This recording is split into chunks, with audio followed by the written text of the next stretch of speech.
Olá, bom dia, ou boa tarde, ou boa noite, depende do horário que vocês estão assistindo. Enfim, esse é um trabalho referente à disciplina de urgência e emergência, e nós somos o grupo 1, que ele é composto por Antônio Neto, Carlos Campos, Larissa Tenório, Lucas Linhares, Fabiana Larissa, Maria Ruana, Natália Oliveira e Vitor Góes. Inicialmente, é importante conceituar e diferenciar, né, urgência e emergência. Urgência e emergência são situações que necessitam de um pronto atendimento, e o que diferencia uma da outra é que situações de urgência elas não têm risco de morte, enquanto a situação de emergência ela tem um risco iminente de morte do paciente, sendo que podemos citar como situações de urgência traumas, torções, fraturas, feridas não muito profundas, né, que não causem uma grande hemorragia, uma perda de sangue muito grande, transtornos psiquiátricos, enquanto as situações de emergência elas incluem cortes mais profundos, com uma grande perda de sangue, hemorragia, acidentes elétricos, picadas de animais peçonhentos, paradas cardíacas, paradas respiratórias, queimaduras, afogamentos, são todas situações de emergência.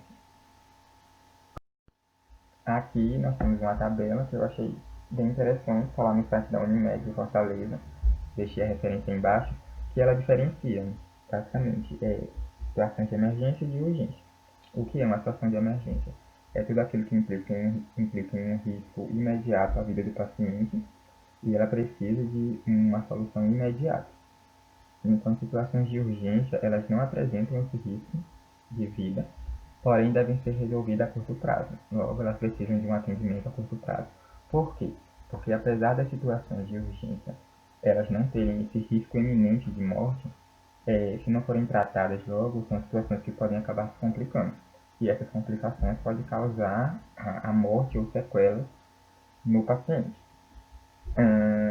Outra coisa que é importante para a gente saber é por que nós temos que saber diferenciar situações de urgência e situações de emergência, principalmente no nosso contexto clínico, né, no nosso contexto como profissionais da odontologia. Porque todas as situações de emergência são situações mais graves e que necessitam que o paciente seja encaminhado para um ambiente hospitalar, para que ele seja tratado de forma adequada e não venha a morrer, né, ou ter uma sequela. Enquanto as situações de urgência não. Então, principalmente nesse contexto atual que nós estamos, né, em meio ao coronavírus, que se dissemina assim, muito mais fácil do que outros vírus, é importante saber diferenciar essas situações porque você não encaminharia um paciente que está em uma situação de urgência, uma situação não grave, para esse ambiente hospitalar. Sabe, encaminhando, você estaria expondo ele a um risco muito maior sem necessidade. Então, é por isso que é importante saber diferenciar situações de urgência e de emergência, para você saber quais medidas você vai tomar, qual a medida adequada que você vai tomar com base naquela situação. Com relação à prestação de primeiro socorro, nós temos algumas leis que embasam tanto na sociedade de forma geral quanto os profissionais de saúde e os dentistas, né, que é a nossa área. Pela legislação brasileira vigente, qualquer cidadão pode prestar serviços de SBV, suporte básico de vida, basta que ele esteja habilitado para tal. E nós, profissionais de saúde, né, cirurgiões dentistas, nós em teoria, bem em teoria, nós temos esse preparo para saber lidar com essas situações e oferecer esses primeiros tratamentos. A omissão de socorro é regida por esse Código 26, né, artigo 135. Esse artigo 135 ele diz que deixar de prestar assistência quando possível, fazê-lo sem risco pessoal a crianças abandonadas ou a pessoas em desamparo ou estado grave de perigo iminente, ou não pedir um socorro adequado, caso você não tenha esse preparo, ele tem como pena de detenção de 1 a 6 meses ou multa, sendo que se por sua omissão, né, acabar que esse indivíduo ele venha a ter uma lesão corporal de natureza grave, essa pena ela vai ser aumentada pela metade. E ela é triplicada se acabar resultando na morte dessa pessoa. Então, nós, como profissionais de saúde, já estamos dentro dessa legislação aí. Nós temos meio que a obrigação de oferecer esse pronto atendimento ou entrar em contato com uma autoridade pública para venha resolver a oferecer esse socorro a esse paciente. Ainda dentro da legislação que ela regulamenta o exercício da odontologia, né, essa lei aí, ela preconiza também que nós devemos prescrever e aplicar medicação de urgência no caso de acidentes graves que comprometam a vida ou a saúde do paciente. Lendo isso, acho que a primeira situação que vem na cabeça da maioria das pessoas, né, é a questão do choque anafilático, que são situações bem comuns e que podem acontecer com qualquer um de nós em ambiente clínico. E perante essa lei, nós temos a obrigação de prescrever ou de aplicar, que no caso seria a adrenalina, né, a aplicação, que ela pode ser feita hoje em dia até com essas canetas de adrenalina, que são bem modernas, são de fácil aplicação, tem a instrução no fundo, inclusive pessoas que têm, têm propício, pessoas que podem ter esse choque anafilático, e é aconselhável até que elas andem com essa caneta no dia a dia, porque elas mesmas podem aplicar nela, enquanto em situações menos graves, situações mais amenas, e em pacientes odontopediátricos acima de 2 anos de idade, também pode ser prescrito o prometazina, que é por via oral, por conta de que a injeção, né, a caneta de adrenalina, a aplicação seria mais invasiva, um procedimento mais traumático, então em situações mais amenas pode ser prescrita essa medicação por via oral para pacientes odontopediátricos. Por isso que é tão importante para a gente essa legislação, porque ela regulamenta que nós podemos tanto prescrever medicamentos quanto aplicar em situações de urgência, podendo salvar a vida de uma pessoa. E, por fim, também, né, temos no Código de Ética Odontológico, capítulo 3, uma lei que diz que nós, como profissionais de saúde, profissionais da odontologia, nós temos a obrigação de zelar pela saúde e pela dignidade do paciente. E todas essas leis aí, elas englobam a nossa área de uma forma ou outra, e é por isso que é tão importante entender sobre situações de urgência e emergência e saber lidar com elas, sabe? Essa aqui é uma pesquisa que eu encontrei na internet, achei bem interessante, ela é de 2010, a referência do artigo está embaixo, para se alguém se interessar e quiser dar uma olhadinha. Ela foi uma pesquisa realizada por Isamara Caputo. Isso, exatamente. Foi uma pesquisa feita com profissionais da odontologia, onde ela avaliou os conhecimentos dele sobre situações de urgência médica no consultório odontológico, e ela montou uma tabela também sobre as principais situações por quais esses profissionais passaram. Eu trouxe algumas das tabelas lá, tem umas outras, eu trouxe essas coisas que são mais interessantes para o assunto que nós estamos abordando aqui. A primeira dela é sobre suporte básico de vida, são aqueles atendimentos iniciais. Lembrando que a amostra inicial dela era de 200 profissionais e acabou que no final apenas 75 tiveram o questionário preenchido de forma adequada e entraram no estudo. Então essas informações aqui são com base nesses 75 profissionais. Dentre eles, sobre o suporte básico de vida, 56, ou seja, um pouco a mais da metade, eles disseram que tiveram treinamento em suporte básico de vida, enquanto 43% não tiveram. Desses 56,60, né, 76% deles disseram que adquiriram esses conhecimentos em cursos de especialização. Não, confundi, embaixo isso. 76,20% são especialistas nessa área, então por isso que eles têm os conhecimentos, sabe? Eles se especializaram nessa área, enquanto 23,8% são clínicos gerais. Nessa segunda tabela, sim, que diz respeito ao local de aprendizado deles, onde eles adquiriram essas informações e conhecimentos sobre situação de urgência e emergência e suporte básico de vida. 40%, ou quase a metade, né, em cursos extracurriculares, 26% em cursos de pós-graduação, 16% em especialização e apenas 13,30% no curso de graduação. Então aqui eu acho que é importante tirar dessa tabela a informação de como é precária ainda o acesso a essas informações durante esse período da graduação da gente, sabe? Não são muitas faculdades que têm essa disciplina, não é uma disciplina obrigatória, mas é uma coisa que todo profissional deveria se formar sabendo, porque são situações que você tendo conhecimento você pode salvar a vida de pessoas. E a terceira tabela, como eu disse, ela diz respeito às situações mais recorrentes por quais esses profissionais que participaram da pesquisa passaram. A maior, assim, é a lipotímia 5, que são muito comuns, e a reação do medo à anestesia, que também é muito comum, né?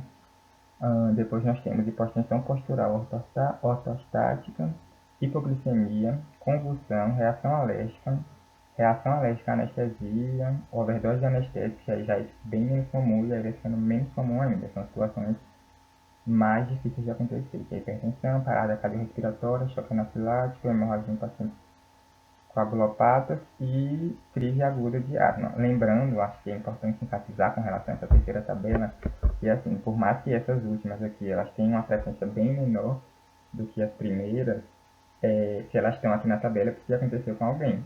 Então, nós temos que saber lidar com todas essas situações, porque pode ser que um de nós acabe sendo a exceção. Então, se você tiver um paciente que tem um choque anafilático, que tem uma crise aguda de asma na sua clínica, você tem que saber lidar. Não é porque tipo, é pouco frequente que significa que não acontece. Acontece. Tá aí os dados estatísticos. Então, é basicamente isso. O Roma vai dar sequência com o conteúdo. E muito obrigado.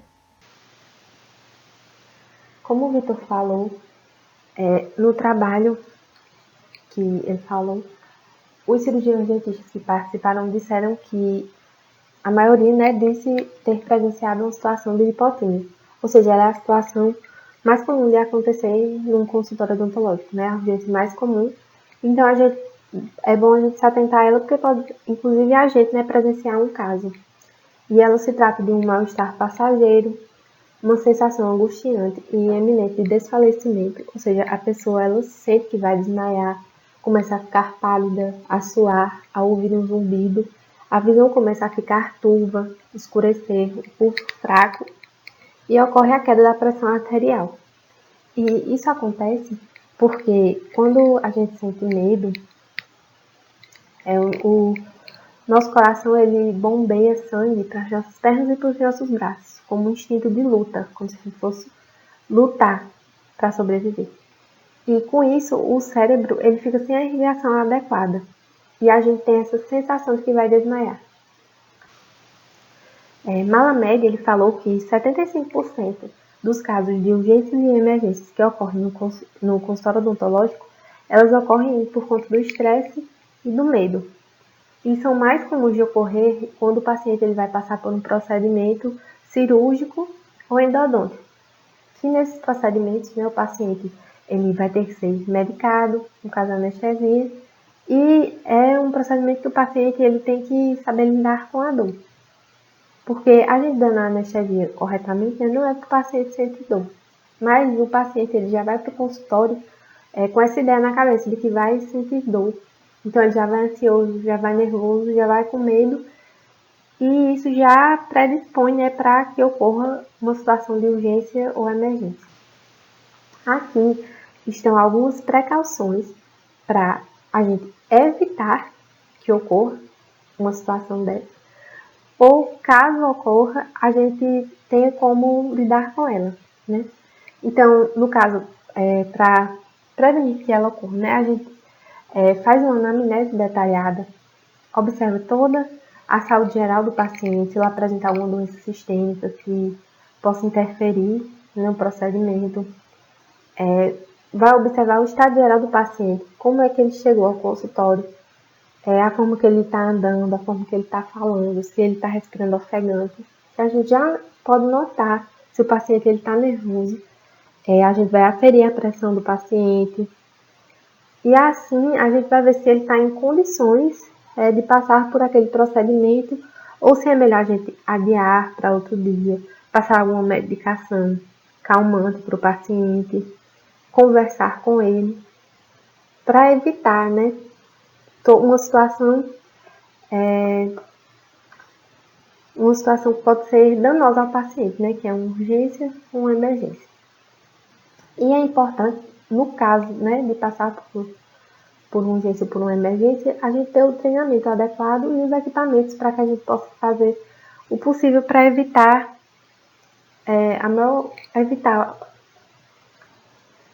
que o paciente chegue em uma condição grave, né?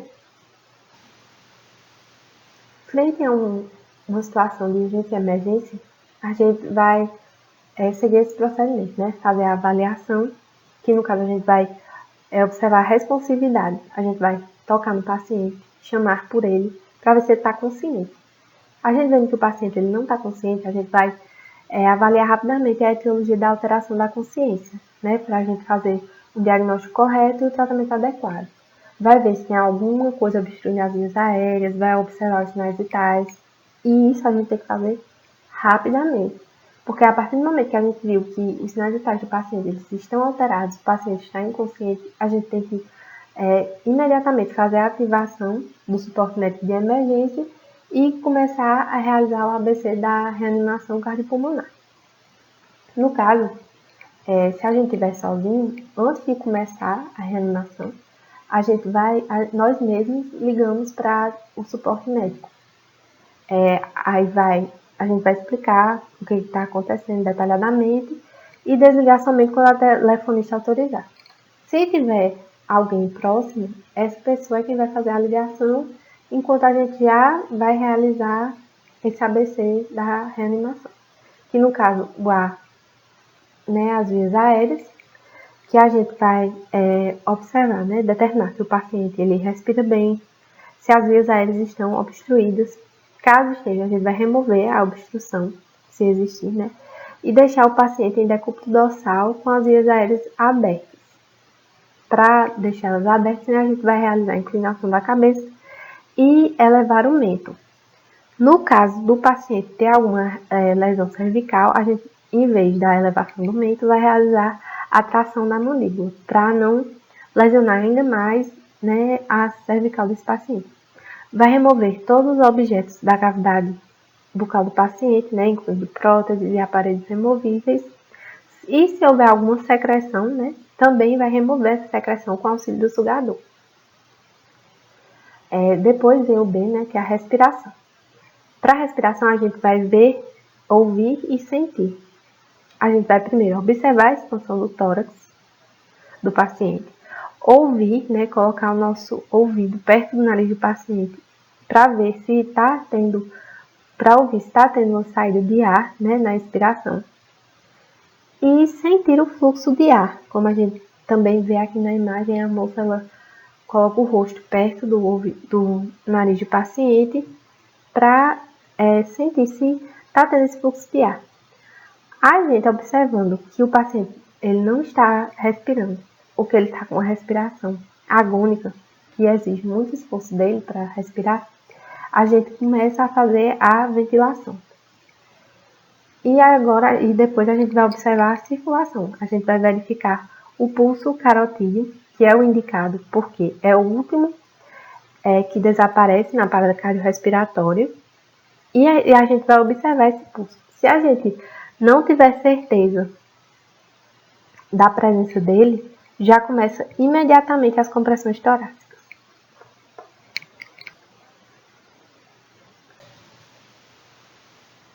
E a gente trouxe aqui um relato de caso de uma angina de Ludwig, que é uma infecção grave de progressão rápida, no caso uma celulite,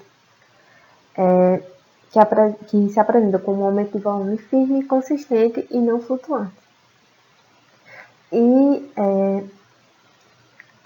ela envolve, né, os espaços faciais sublingual, submandibular e submentoniano. Por ser no assoalho bucal, ela pode levar a uma elevação e deslocamento posterior da língua e frequentemente compromete as vias aéreas. A etiologia mais comum é a infecção de origem dentária proveniente dos elementos segundos e terceiros molares. E as condições sistêmicas, elas favorecem a evolução desse processo. A sintomatologia, ela envolve dor, aumento do volume em região cervical, disfagia, odinofagia, trismo, edema do assoalho bucal, protrusão lingual, febre, linfadenopatia e calafrios. E o tratamento consiste da manutenção das vias aéreas superiores pérvias, né, das vias aéreas abertas, terapia antibiótica endovenosa apropriada e drenagem cirúrgica, sendo que essa drenagem cirúrgica ela só vai ser feita após a remoção do foco infeccioso. E isso é muito importante, porque pode levar a uma rápida obstrução respiratória e a realização de uma traqueostomia ou cricotireoidostomia pode levar a uma maior disseminação da infecção. Esses procedimentos eles passam a ser perigosos quando a gente não tem, né, a remoção do foco infeccioso. Quando o paciente ele aparece na emergência, vai ser aplicadas altas doses de penicilina G combinado com outros agentes, porque geralmente as bactérias presentes nesse tipo de infecção elas são mistas, ou seja, os antibióticos eles têm que agir tanto sobre bactérias aeróbicas quanto anaeróbicas. No caso em si, um paciente de 28 anos foi até a emergência, que após tirar os segundos e terceiros molares, né, após a exodontia desses elementos, 14 dias depois ele apareceu com um abscesso. Ele apareceu na emergência consciente, orientado de tempo e espaço, hipercorado, dispneico. Aí aqui a frequência respiratória 22 IPM, né? Incursões por minuto, já um pouco alterado, né? Que o normal é mais até 20. Estado febril, né? 39 graus já. Pressão arterial um pouco elevada também, 140 por 100 milímetros de mercúrio. E a frequência cardíaca também um pouco elevada, mais de 100, no caso aqui 120 batimentos por minuto. Disfonia e disfagia. O paciente, né, na história médica dele, ele não apresentava alterações sistêmicas, ou seja, era um paciente saudável e desenvolveu nessa infecção. Ele apareceu clinicamente, né, com aumento de volume em região submentoniana e submandibular bilateral, de consistência endurecida, aumento de temperatura local com sintomatologia dolorosa à palpação.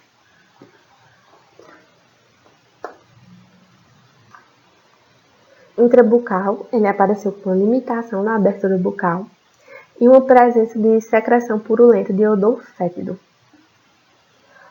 Os exames hematológicos, né, apresentaram alterações no leucograma e tudo isso, né, levou à suspeita de angina de Lumen. E assim ele foi submetido à dose de ataque antibiótica com ampicilina 2 gramas com subbactam 1 grama endovenosa, mais metronidazol 1 grama endovenosa, e 30 minutos após essa administração foi feita a drenagem cirúrgica através de incisão em região submandibular, que constatou presença de secreção serosanguinolenta. Finalizado, né, esse procedimento, foi feita a instalação de drenos e também foi feita uma instalação de sonda nasogástrica, visto que o paciente disse que fazia 3 dias que estava sem se alimentar. Foram prescritos para ele hidratação, antibiótico terapia, analgésico, antiulceroso, higiene oral, termoterapia, quente e úmida local, decúbito dorsal com cabeceira elevada, né, como ele estava internado no hospital, a cabeceira elevada a 45 graus e catéter de oxigênio úmido. E com isso, né, ele foi apresentando uma melhora clínica. No 9º dia, ele já não apresentava mais drenagem e o dreno foi removido. E no 11º dia, ele recebeu alta hospitalar. Foi feita, continuou, né, fazendo antibiótico terapia oral por 5 dias e foi mantido, né, o controle clínico desse paciente, ele continua voltando para a reavaliação. E a gente vê que essa doença ela pode ser letal, mas com o devido diagnóstico e tratamento, a gente evita de que o paciente ele tenha sequelas graves. Lembrando, é claro, né, que essa situação também ela pode ser evitada, né, com um procedimento ele sendo realizado da forma mais estéril possível, né, e passando as recomendações corretas de higiene para o paciente, além de também passar antibiótico terapia, né, prevenindo que essa infecção ela se desenvolva. E agora eu passo a fala para a Fabiana, que vai falar sobre infecções odontogênicas. Então, né, dando continuidade ao que os meus colegas falaram, eu vou falar agora um pouco sobre as infecções odontogênicas. E as infecções odontogênicas, como nós sabemos, elas são originadas dos tecidos dentais e de suporte. Só que em alguns casos elas podem se disseminar para os espaços faciais. E aí que essas infecções odontogênicas, elas têm sinais e sintomas, tem alguns sinais e sintomas que são mais comuns nesse quadro de infecções, que são edema, dor no assoalho bucal, febre, disfagia, odinofagia, cialose, trismo, odontalgia e também respiração fétida. E essas infecções, elas ocorrem com frequência, só que muitas vezes elas se apresentam localizadas e bem delimitadas, nos quais acabam exigindo, né, procedimentos clínicos e cirúrgicos para completa remissão, como também reabilitação do paciente. E essas infecções, elas têm origem por meio da necrose da polpa, em decorrência de uma cárie dentária, mas também pode ser devido às bactérias que invadem tecidos periapicais, além de bolsas também periodontais profundas, como também processos inflamatórios que envolvam o terceiro molar parcialmente erupcionado e também traumatismos dentários. E aí que esses fatores, eles resultam, né, no desenvolvimento de coleções purulentas. No abscesso, ocorre a morte das células de defesa do hospedeiro e dos micro-organismos, nos quais levam à formação de pus, que possibilita a localização da infecção, a diminuição da sensibilidade dolorosa e a formação de um aumento de volume circunscrito, limitado e flutuante também a palpação.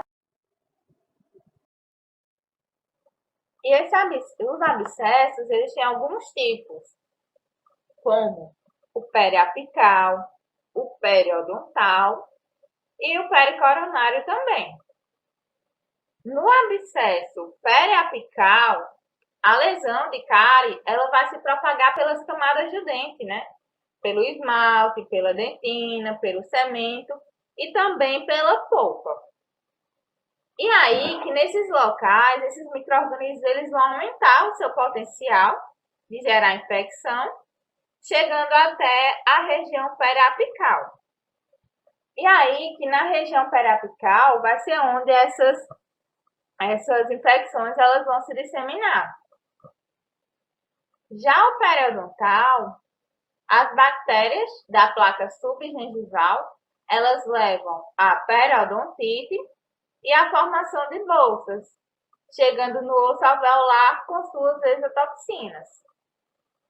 E o pericoronário, as bactérias elas colonizam o opérculo gengival, que recobre um dente semicluso, gerando assim infecções. A celulite, como nós vemos aqui na foto, ela é uma infecção de tecido adiposo, que ela está situada nos interstícios faciais. E aí que ela é vinculada a estruturas musculares, a estruturas vasculonervosas e também estruturas viscerais. E elas se apresentam clinicamente como um edema difuso, doloroso, endurecido e eritematoso também. Com relação aos dois, né, o abscesso e a celulite, resumidamente, nós podemos ver essa pequena diferença, assim, que o abscesso vai ser uma coleção purulenta localizada em algum tecido e a celulite vai ser uma coleção purulenta espalhada pela malha tecidual. Só que além dessas características que eu falei, ainda tem outras, nos quais facilita bastante, né, para a gente saber diferenciar uma da outra, como eu coloquei aqui no quadro abaixo. Com relação à duração, na celulite é aguda, já no abscesso é crônico. Com relação à dor, na celulite a gente vai ter uma dor intensa e generalizada. Já no abscesso, a gente vai ter uma dor localizada. Com relação ao volume, na celulite vai ser grande. Já no abscesso, vai ser pequeno. Quanto à localização, na celulite nós vamos ter limites difusos e no abscesso vai ser bem delimitado. Na palpação da celulite, essa palpação ela vai ser pastosa e endurecida. Já na palpação do abscesso, vai ser flutuante. Com relação à presença de pus dessas duas infecções, na celulite não vai haver infecção, não vai haver a presença de pus, e no abscesso vai haver a presença sim de pus. Já quanto ao grau de gravidade, na celulite vai ser bem maior do que quando comparado ao abscesso, porque esse grau de gravidade no abscesso vai ser bem menor com relação à celulite. Já nas bactérias, as que estão presentes na celulite vão ser bactérias aeróbias e no abscesso, bactérias anaeróbias. E essas características são de fundamental importância, né? Facilita bastante a gente identificar um paciente que chegue na clínica ou no hospital ou em qualquer local, identificar se aquele paciente ou ele está com abscesso ou ele está com a celulite, para que podemos, depois de identificar com que ele está, tratar da melhor forma possível, escolher a melhor forma de tratamento para aquele caso, que é o que o meu amigo Antônio vai falar. Agora eu vou comentar com vocês um pouquinho sobre o tratamento de abscesso e comentar um pouquinho sobre o uso de antibióticos em abscessos, né? Para fazer essa parte, eu utilizei esse artigo, né, que foi publicado em julho deste ano, sobre etiopatogenia, diagnóstico e tratamento de infecções de origem dentária, que aí serviu para orientar um pouco mais essa minha apresentação. Com relação ao tratamento, a terapia apropriada para o tratamento de infecções de origem dentária, como o abscesso, consiste essencialmente em abrir o abscesso e realizar a drenagem adequada, né?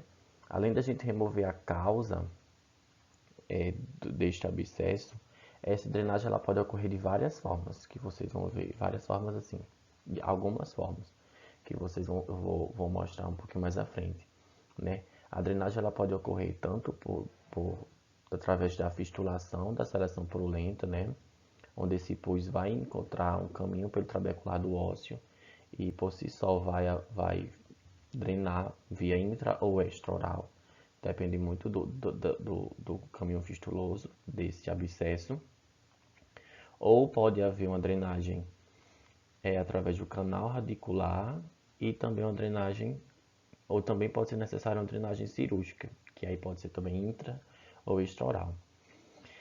E aí é importante a gente também estar atento que quando vai realizar essa drenagem, dispor sempre de instrumentos de sucção, como sugador e irrigação, para impedir que essa seleção purulenta entre em contato com qualquer outra parte do organismo do paciente, né? Evitar que ocorra decludição e entre outros.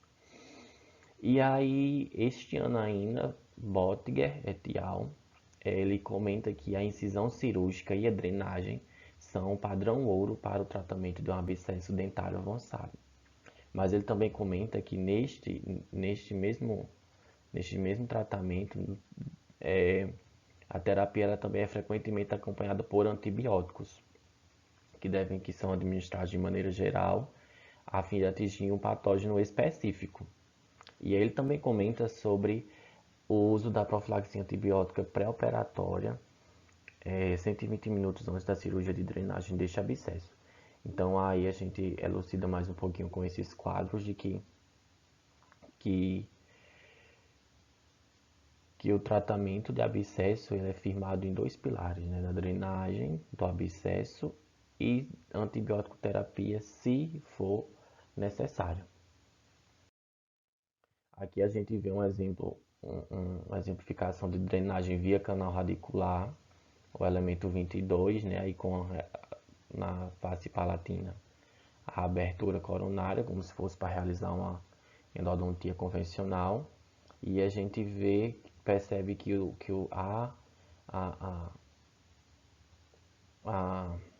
uma pressão digital realizada no palato do paciente, que faz com que haja essa drenagem desse abscesso, né? Provavelmente a seleção purulenta estava confinada no ápice do dente, no ápice do elemento dentário, e há essa escapatória dessa seleção purulenta pelo canal radicular a partir do momento que há a abertura do dente. Então aqui nós temos um exemplo de drenagem via canal radicular. Aqui nós vemos dois exemplos de drenagem cirúrgica via intraoral, onde não há fistulação do abscesso, né? É importante a gente salientar também, quando forem realizar esses procedimentos, a importância de uma anestesia perilesionar, né? Porque a gente sabe que abscesso é infecção, está inflamado, então os anestésicos não funcionam bem, não tem sua efetividade totalmente garantida, né, no pH da inflamação, e é importante a gente fazer uma anestesia perilesionar, dispor sempre de instrumentos de sucção, como aí está mostrando no caso, né? E ter cuidado com fazer uma incisão firme, né, no ponto de flutuação, para que haja essa drenagem dessa seleção purulenta.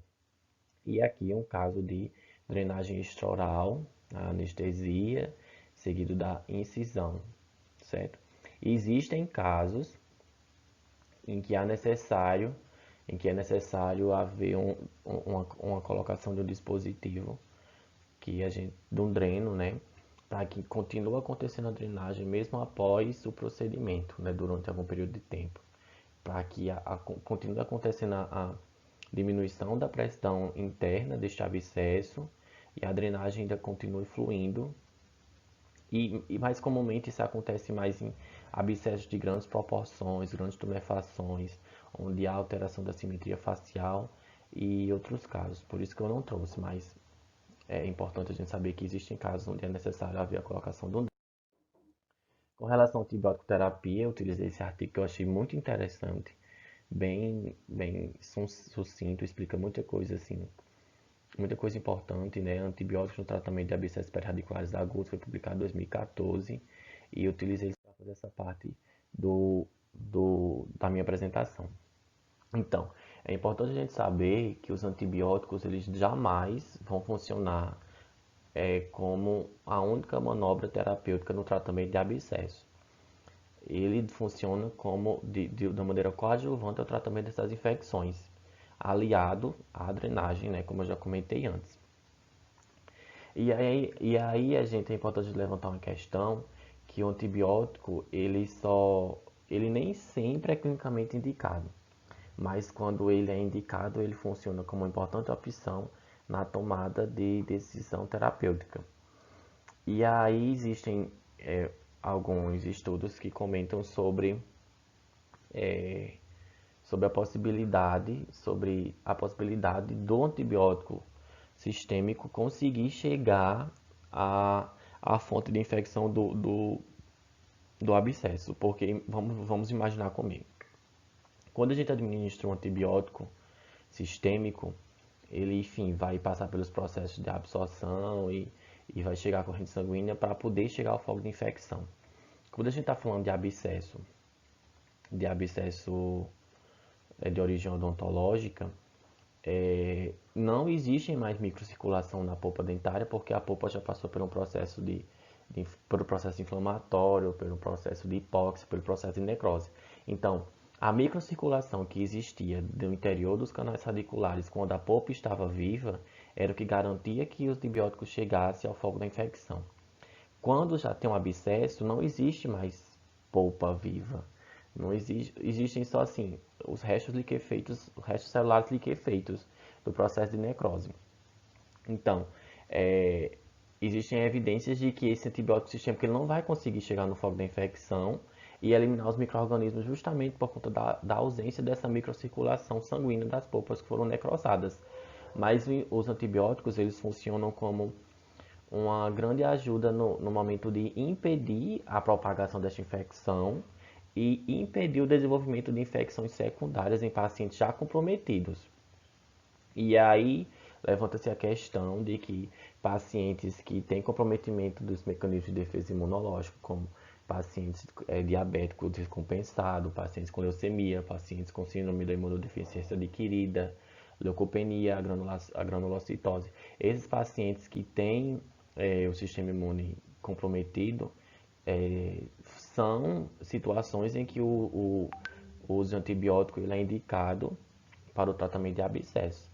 E aí a gente também sempre comenta sobre quando há envolvimento sistêmico, comprometimento sistêmico deste abscesso, como febre, mal-estar, trismo ou desenvolvimento de celulite, ou quando a gente tem linfonodos palpáveis decorrentes desta infecção, o antibiótico é sim indicado para esse tratamento. E aí, que antibiótico utilizar? A maioria das espécies que estão envolvidas nestas infecções, elas são sensíveis a penicilinas. Então, de maneira geral, a penicilina é o grupo mais indicado para o caso destes abscessos periradiculares. E aí, como um grande exemplo de penicilina, a gente tem a amoxicilina, que é uma penicilina semissintética com amplo espectro de atividade antimicrobiana, que é utilizada comumente em infecções graves e abscessos complicados. E aí, em casos ainda mais sérios, mais graves, pode haver associação desta amoxicilina com o azocavulânico, o carbonato de potássio e metronidazol, para haver uma potencialização desses efeitos antimicrobianos e resultando em um espectro de ação bem maior do que o que inclui as bactérias que são resistentes à penicilina.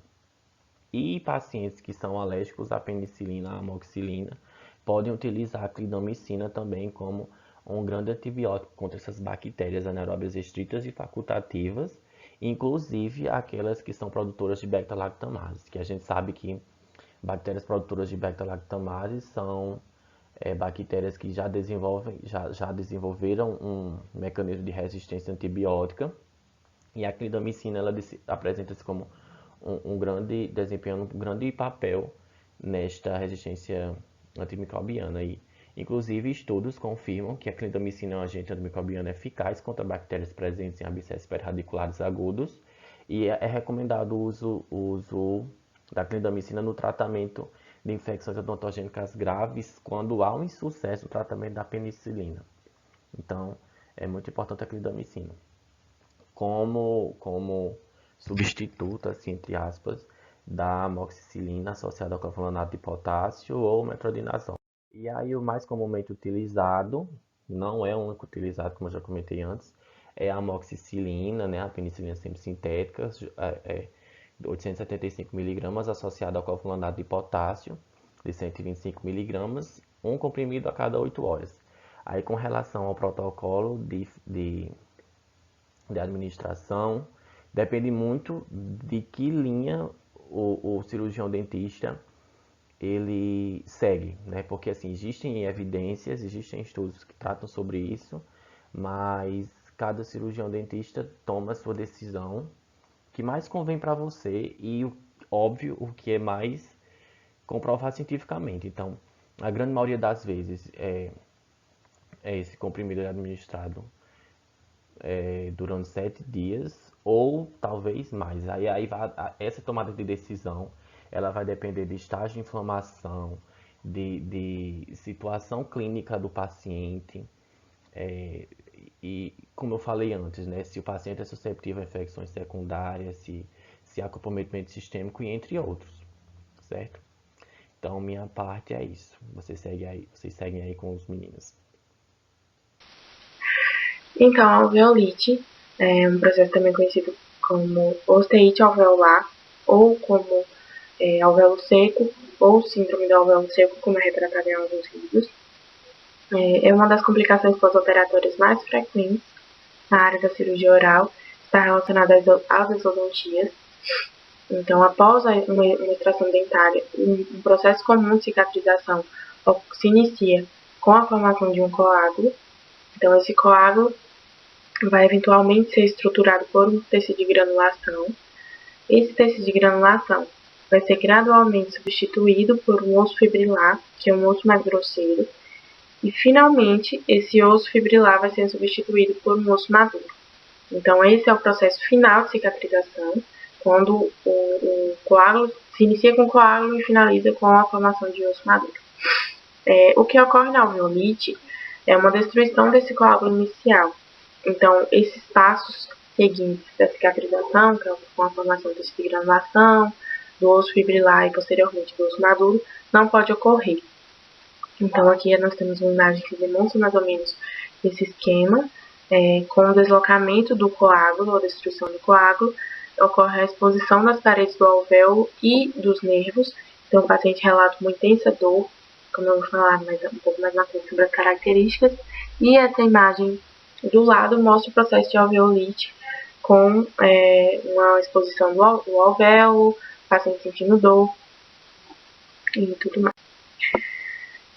Normalmente, as principais características do quadro de alveolite, uma das principais delas, é a dor intensa e pulsátil, que o paciente relata que não alivia com analgésico. Geralmente o paciente já buscou um outro meio de tratamento com o de medicamento e que não houve sucesso. É um quadro que pode surgir entre o segundo e o quinto dia após o procedimento, mas esses dias, essa quantidade de dias pode variar muito de paciente para paciente. O paciente pode relatar que essa dor irradia para o ouvido e para o pescoço. E como eu já citei, as paredes do alvéolo estão expostas, então elas visualmente estão claras, e o paciente pode relatar muita sensibilidade ao toque. Além disso, também pode haver um quadro de halitose associado a essa dor intensa. E, como eu já tinha citado também, a alveolite se dá por uma desintegração parcial ou total do coágulo dentário, mas além disso também pode ocorrer alveolite por uma infecção alveolar. Então, essa complicação se divide em dois tipos. Um deles é a seca e a outra supurativa. Na alveolite seca, nós temos um alvéolo aberto que foi exposto, né, pela desintegração do coágulo. Então, o coágulo está ausente nesse tipo de alveolite. O osso alveolar, consequentemente, está exposto, assim como as paredes do alvéolo. Então, o paciente tem uma exposição das paredes do alvéolo, exposição do feixe nervoso, sente uma dor muito intensa. Porém, é chamada de seca porque não há a ocorrência de sangue, não há sangue dentro do alvéolo e também não há o aparecimento do surgimento de pus, secreção purulenta. Já na supurativa, é um processo decorrente de uma inflamação do coágulo ou do alvéolo. Então, o paciente vai apresentar um quadro de hemorragia ou apresentação de um exudato purulento, que é decorrente de uma inflamação alveolar. Então, essas são as características dos dois tipos diferentes de alveolite.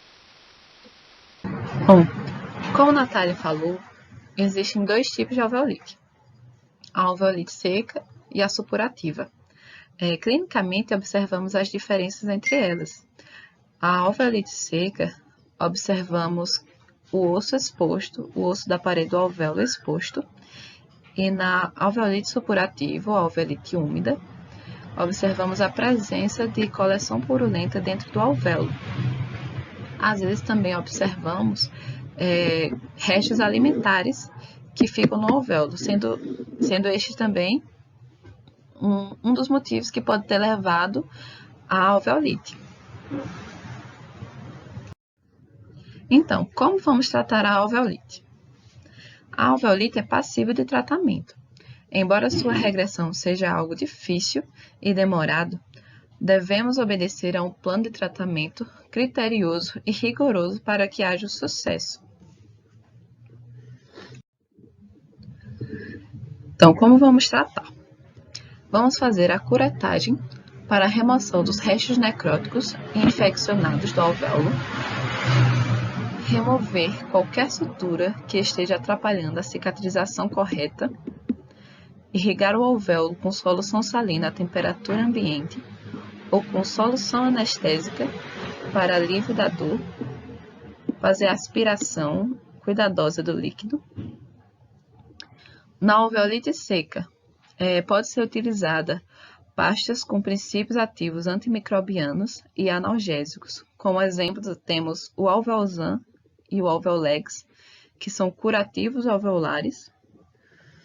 E na alveolite úmida, vai ser feita a curetagem até a formação do novo coágulo, que, como sabemos, o coágulo é que faz a formação do osso. Então, é imprescindível que dentro do coágulo tenha sangue para que haja a formação óssea e a alveolite seja curada. É feita a prescrição de analgésico para o alívio da dor do paciente. E em caso de persistência ou agravamento dos sintomas, o paciente tiver febre, sintomas sistêmicos, é feita a prescrição de antibiótico.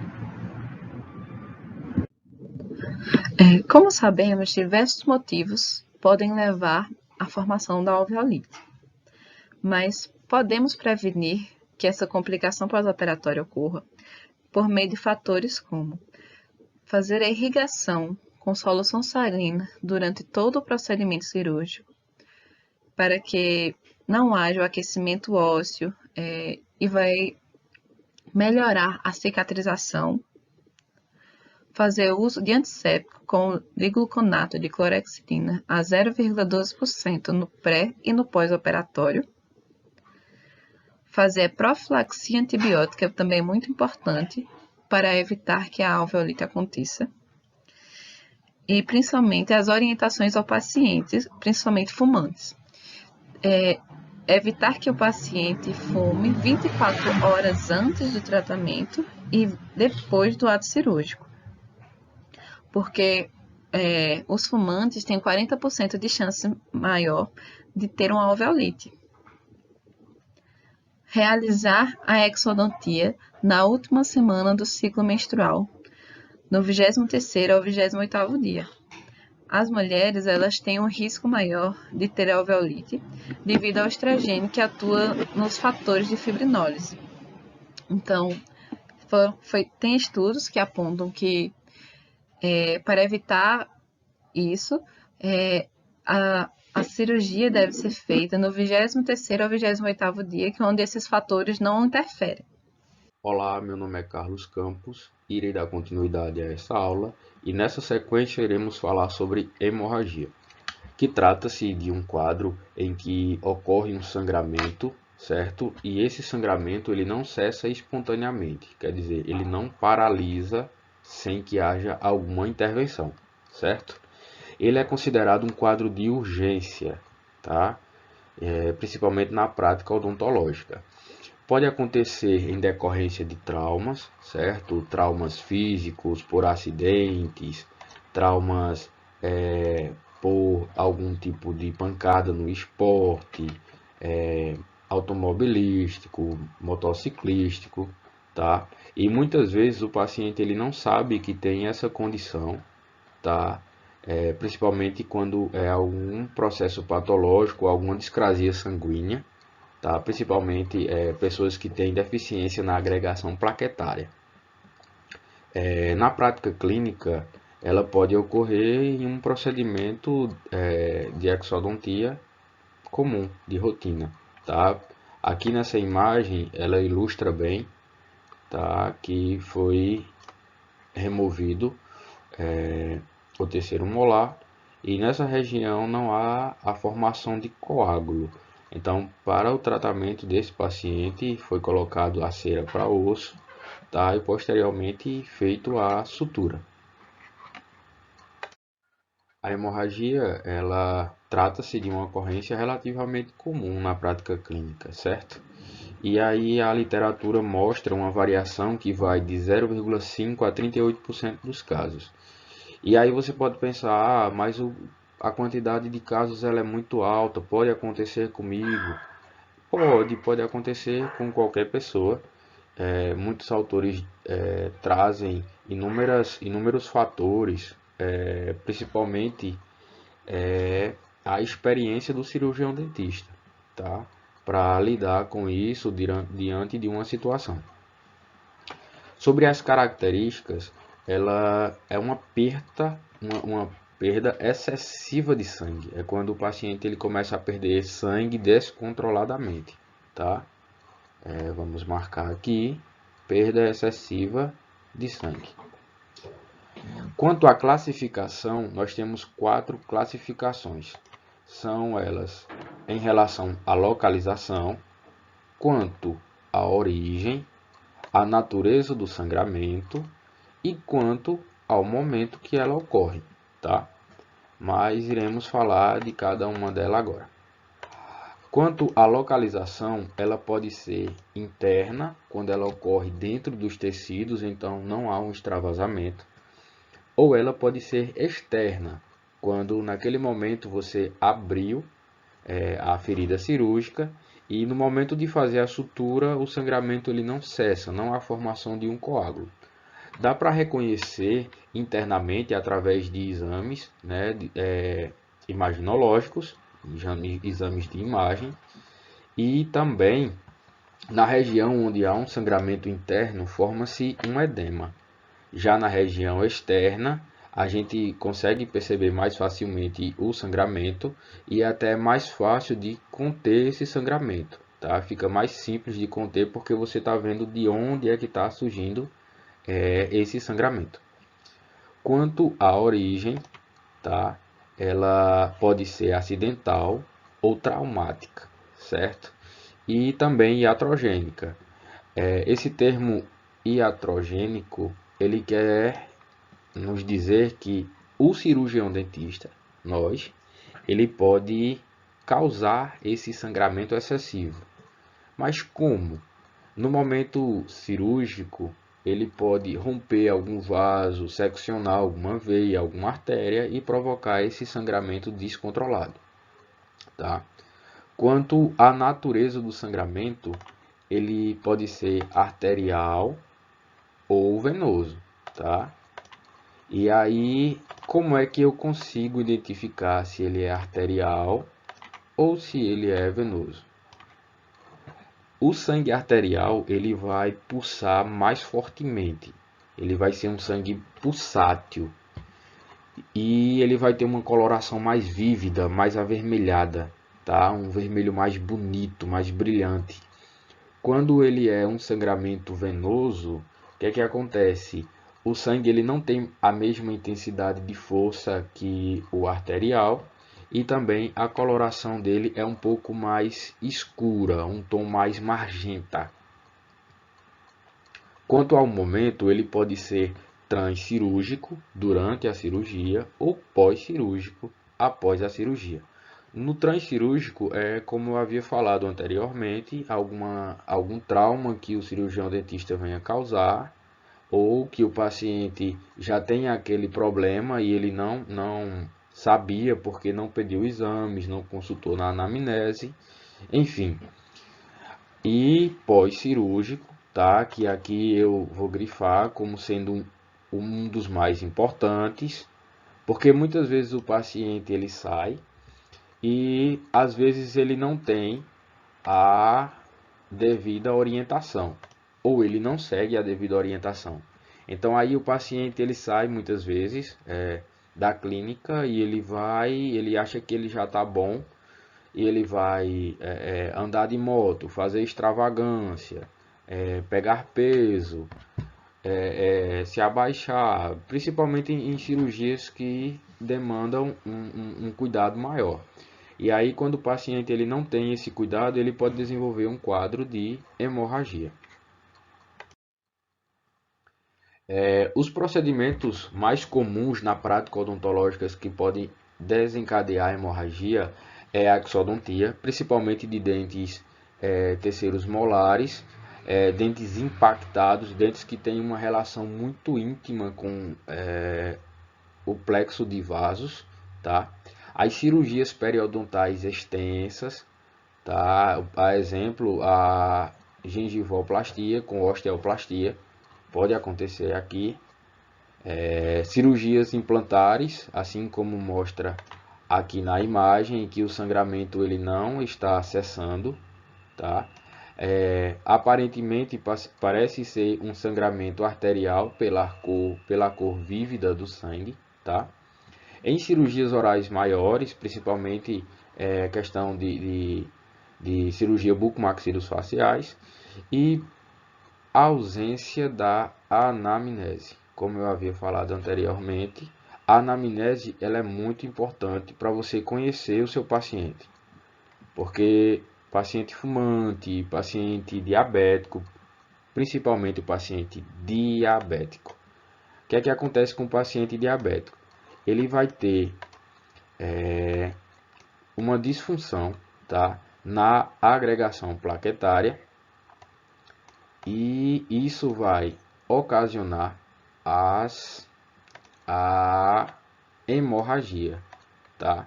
Porque ele vai ter dificuldade de cicatrização, tá? As principais causas da hemorragia, elas são a hipertensão arterial, porque a hipertensão ela vai provocar a arteriosclerose. Do que trata a arteriosclerose?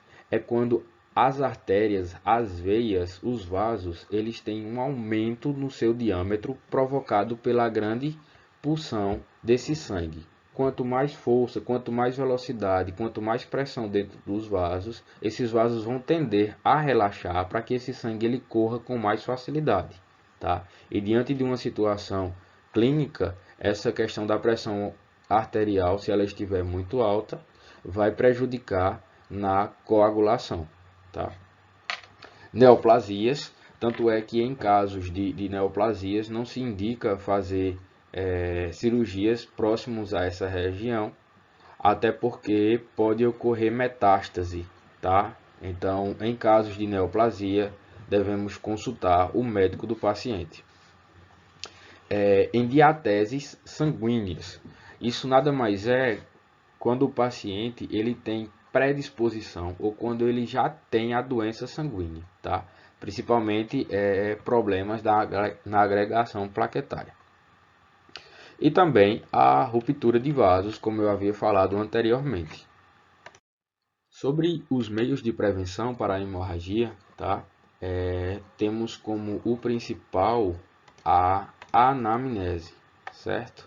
A anamnese ela deve ser criteriosa, porque o cirurgião dentista ele tem, na minha opinião, a obrigação de conhecer a história médica do paciente, tá? A condição médica do paciente, da saúde geral do paciente, não se importar único e exclusivamente com a saúde bucal dele, tá?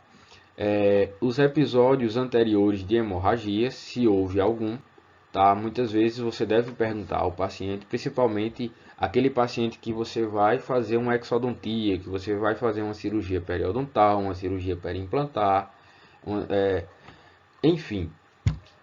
E se o paciente disser, não, doutor, eu sangro, mas demora um pouquinho, mas depois melhora, né? Então aí você já tem que ligar o sinal de alerta, porque aquele paciente ele vai te dar um pouquinho de mais trabalho se você não cuidar quanto a isso. Muitos pacientes também eles fazem uso de antiagregantes plaquetários, tá? E aí você deve ficar bem alerta com isso, porque não pode remover essa medicação sem consultar o médico antes, tá? Então é por isso que é necessário fazer uma anamnese bem criteriosa para que você possa evitar uma hemorragia. Também os exames laboratoriais, eles são um forte auxiliar nessa prática clínica odontológica, tá? Através do hemograma e coagulograma, que aí você conhecerá como está a situação do seu paciente. Pacientes que te relatarem que são diabéticos, então eu aconselho você pedir o exame de hemoglobina glicada e também de glicemia em jejum, tá? Para aí você ter um respaldo maior para fazer a sua cirurgia com mais tranquilidade. O conhecimento da técnica cirúrgica, isso é muito importante, como eu havia falado anteriormente. Cerca de 38% dos casos eles ocorrem por falta de experiência do cirurgião dentista. Então, o conhecimento e a boa prática da técnica cirúrgica com destreza, ele evita muito essa questão da hemorragia.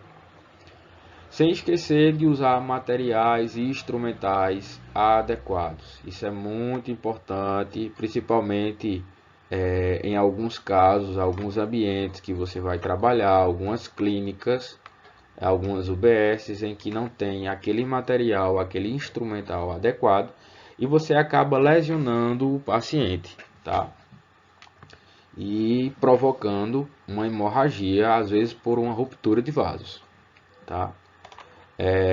A desinfecção e a esterilização dos equipamentos instrumentais e materiais, das bancadas, a boa biossegurança ela é essencial nesses quadros de hemorragia, para que possamos evitar e, se acaso essa hemorragia aconteça, que não haja um prejuízo maior para o paciente, que ele não possa se infectar com algum instrumental ou material que possa infectar esse paciente.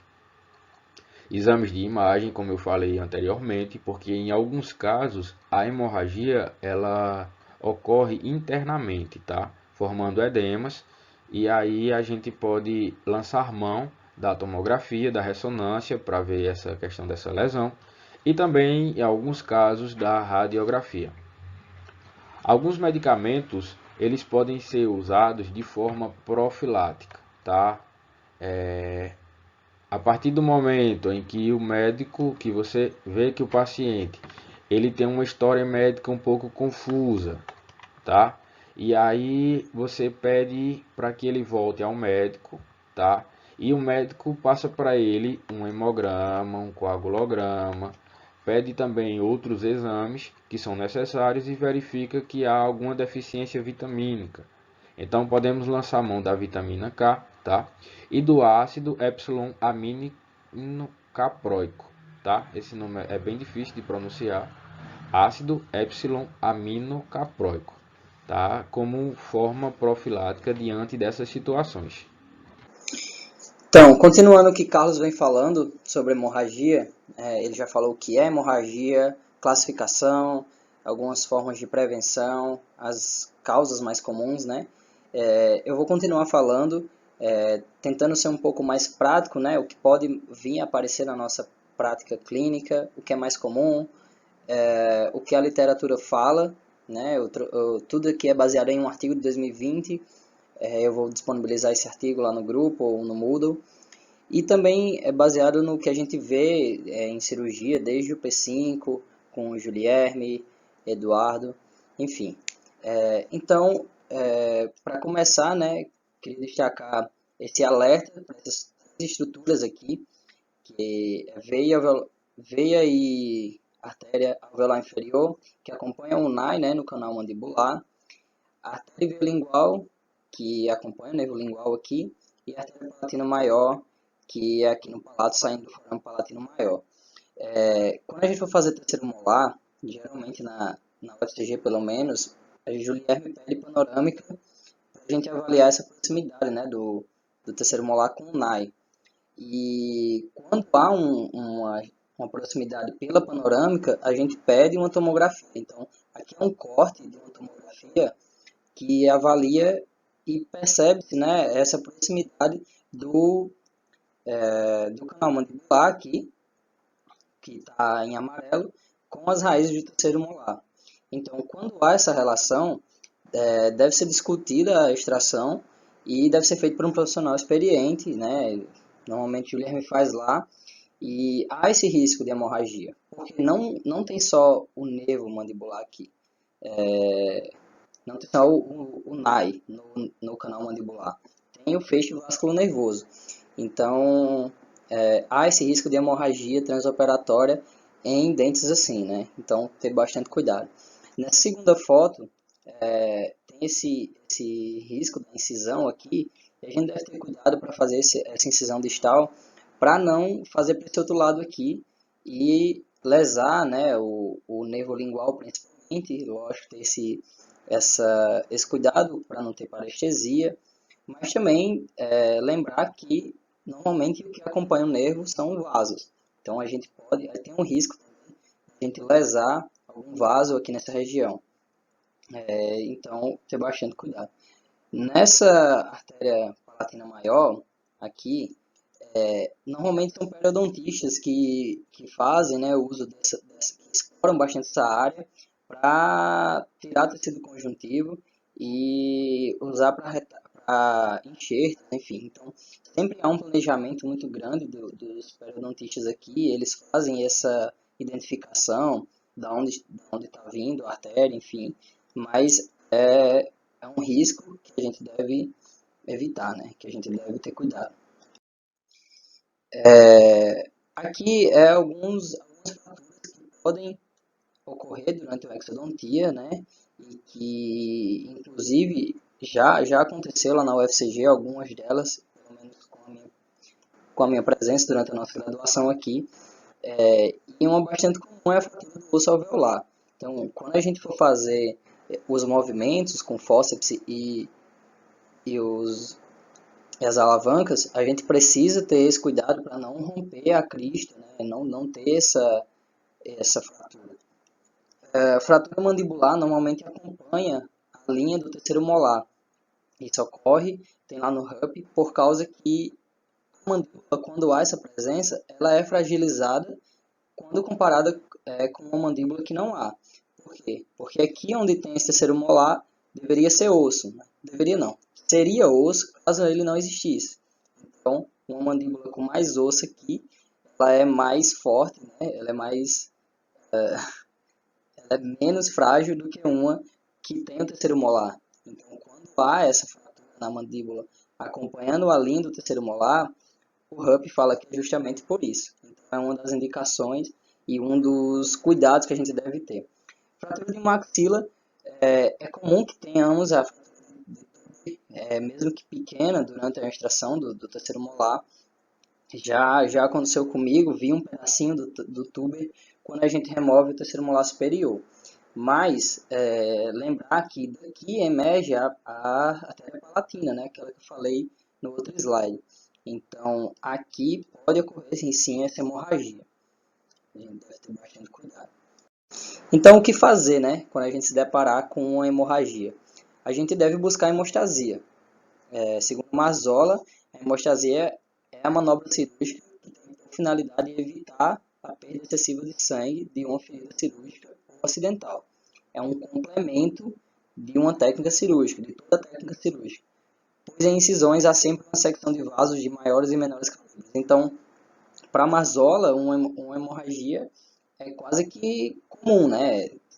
Dependendo do que você considera hemorragia, porque sempre vai existir a secção de vasos, sejam eles maiores ou menores. Então, quando houver hemorragia, a gente deve buscar hemostasia. Só que, dependendo do evento hemorrágico, a conduta será diferente. Então, existem várias manobras, várias condutas que a gente pode lançar mão quando ocorrer uma hemorragia. Isso vai depender do local que ocorreu, do que aconteceu, seccionou um vaso, foram, enfim, vasos menores. Isso aí vai depender e é justamente o que eu vou abordar aqui agora. Então, as principais, sem dúvida, são essas duas aqui: compressão local com gase e sutura em massa. Já me ocorreu lá na UFCG, na LAC, uma vez. Então, eu fiz a compressão com gase, o Julier me pediu, foi 5 minutos comprimindo e depois sutura. essa compressão deve ser firme e acontece muito do dentista pedir ao paciente para comprimir, né? Então, morda aí. Normalmente, Julierme já falou isso, talvez não seja tão eficiente quanto se o dentista comprimir. Então, o ideal é que tenha uma pinça com uma gaze comprimindo o local por 5 minutos, por exemplo. A cauterização é com bisturi elétrico, normalmente. É bem comum periodontistas terem, né? Bisturi elétrico. E essa cauterização é pelo calor. Queima lá e a hemostasia é quase que instantânea. E sutura em massa é uma sutura firme para fazer lá uma barreira física mesmo. E essa sutura geralmente é bem eficaz. Aqui eu trouxe um vídeo, ele é da Maxillofacial Tips, mostrando uma outra forma de hemostasia, que ela é uma forma para quando ocorre um rompimento de um grande vaso, né, de um vaso de grande calibre. Normalmente acontece o pinçamento, estimula o rompimento e eles pinçam o vaso, literalmente pinçar mesmo o vaso na saída. E após esse pensamento, normalmente acontece a ligadura do vaso. Uma sutura no vaso que foi rompido. Então, nesse lugar que pinçou, normalmente depois acontece a ligadura. Uma outra forma de hemostasia é a hemostasia por agentes químicos /físicos, né? São bem populares essas esponjas de colágeno, hemoscolágeno é conhecido. São esponjas que elas agem como se fosse um catalisador da cascata de coagulação. Então, ela incentiva, vamos dizer assim, não está vindo a palavra, mas ela incentiva a coagulação sanguínea e também agem como uma barreira física, né? Então, ela meio que absorve uma parte do sangue, aquilo que dá, né? O que entra em contato primeiramente, mas elas têm um efeito catalisador que promove lá a coagulação sanguínea, catalisando a fibrina e enfim. Então, são bem eficazes. Na literatura, a presença desses catalisadores, a presença desses agentes hemostáticos, né, em artigos é bem frequente e realmente funciona. É bem interessante isso aqui. Então, você coloca no local de forma tópica mesmo assim, normalmente sutura. Temos agentes farmacológicos também, o ácido tranexâmico, normalmente conhecido como transamin, ele é bem eficiente também. Eu já presenciei o uso de um paciente que precisou do transamin. Eu estava num estágio, num PSF aqui na minha cidade, e a mãe trouxe o filho, né, que tinha feito uma exodontia em outro PSF 30 minutos atrás e não parava de sangrar. Aí ela levou para esse outro PSF, que era o que eu estava estagiando, e o dentista lá fez compressão com gaze e não parou. E aí ele perguntou à enfermeira que estava lá no local se tinha transamin injetado, né? Pode ser tanto injetado, injeção, quanto comprimido, existe os dois. E tinha no PSF, e aí ele prescreveu lá para a criança, a enfermeira aplicou e pediu para passar 30 minutos sentados lá na recepção, e depois de 30 minutos foi avaliar novamente e tinha parado. Então, é realmente um medicamento bastante eficaz. E tudo que eu falei está presente aqui nesse artigo, Métodos e Agentes Hemostáticos para o Controle de Hemorragia e em Atendimentos de Urgência Odontológica. Ele é de 2020, então ele é bem completo, tem mais coisas do que eu não falei aqui. E espero que tenha esclarecido um pouco, que tenha sido bom esse trabalho da gente. Realmente foi muito, assim, foi pouco tempo, né? Muita gente do grupo não sabia nem como gravar, não tinha como montar um slide, uma apresentação muito bonita, enfim, foi tudo muito em cima. Mas espero que o conteúdo, né, o que a gente falou, o que a gente trouxe como conteúdo mesmo, tenha agregado para vocês, para o professor também. A gente compartilhou um pouco do que a gente já viu na graduação com o Guilherme, com o Eduardo. Infelizmente o senhor não estava, né? Nesse tempo que a gente estava lá, voltou agora, então espero que seja do seu agrado isso que a gente trouxe aqui. Então a gente fica à disposição para eventuais dúvidas, com a gente lá no grupo, todo mundo tem nossos números, enfim, e aí no Moodle também. Então, muito obrigado